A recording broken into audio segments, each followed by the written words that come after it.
This is how to replace your rear wheel fenders. Today I'm going to do a demonstration on the right rear fender on the go. So first things first, the only tool you're going to need is the wrench that's provided in the box, or you can use a socket wrench that will make the job potentially easier. You may need a plier, and I'll show you a set of pliers. I'll show you when you might need that, but most likely not. So first, starting with the go in standby mode, I'm going to find something that will protect the go, because I'm going to lay it down on its face.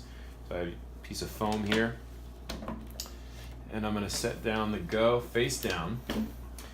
And then I want to bring the wheels up over here, because that's going to give me better access to the axle. So I'm going to engage the trigger latch. I'm going to pull on that to allow the hinge to freely rotate, and I'm going to pivot the wheels back up here. So now I have a nice stable platform and good clean access to the wheels and axle.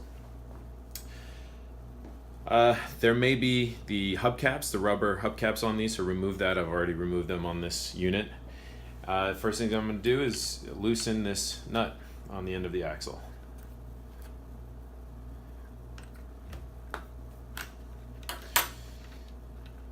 Set that aside. Once you remove the nut, you'll see that there is a little washer, metal washer on the outside of the fender. I'm going to set that aside as well. And now to remove the fender and wheel assembly, the whole thing comes off the axle by itself. So there's this plastic clip here on the end. You're going to want to grab that and maybe shimmy it a little bit in case it's gotten wedged onto the axle.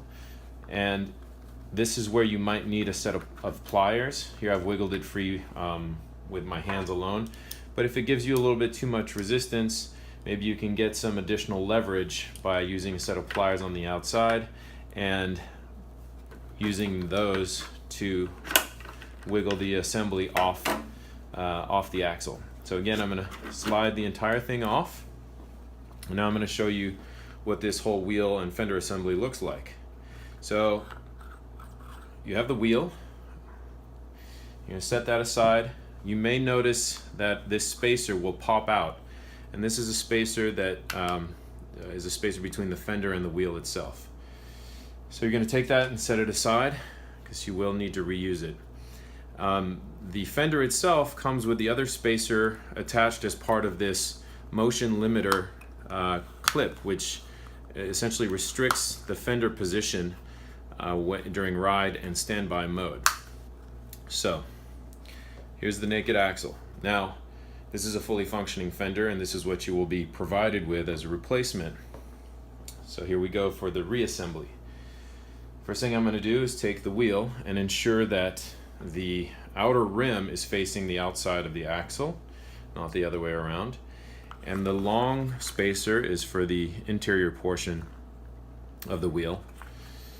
What I haven't mentioned yet is that each fender you receive will be marked with an R or an L, right and left. So be sure you use the appropriate fender for the correct side. So now I'm going to take the spacer that belongs on the outside of the wheel and insert that. It'll fit snugly with a rounded portion of the spacer facing the wheel. And then I'm going to take the whole assembly and slide it onto the axle, ensuring that everything gets threaded through, including the spacer, the wheel, and the fender. Now before I go any further, I want to point out the position of this plastic clip that limits the motion of the fender. When you're reinstalling, it will only fit a certain way onto the far end of the axle, the inside end of the axle. And that's to secure it into place. If you don't install that correctly, the fender will be in the wrong position, and you won't be able to ride the go, because the fender will be on the ground or something similar. So the position the plastic clip here, the motion limiter needs to be in, is facing pretty much up towards the ceiling when the axle is in this position by the LCD display. So ensure that this plastic clip is facing up, then you slide it all the way onto the axle, and follow that up by making sure the rest of the assembly goes all the way on and reveals enough thread to be able to fasten the nut on at the end. Now I'm going to take my washer and put that on the outside of the fender, followed by the lock nut. And I'm simply going to tighten that until I get resistance. But not too much resistance, because I want to ensure that my wheel can spin freely. And then you're going to add the hubcap on at the end to cover up that nut. That's it.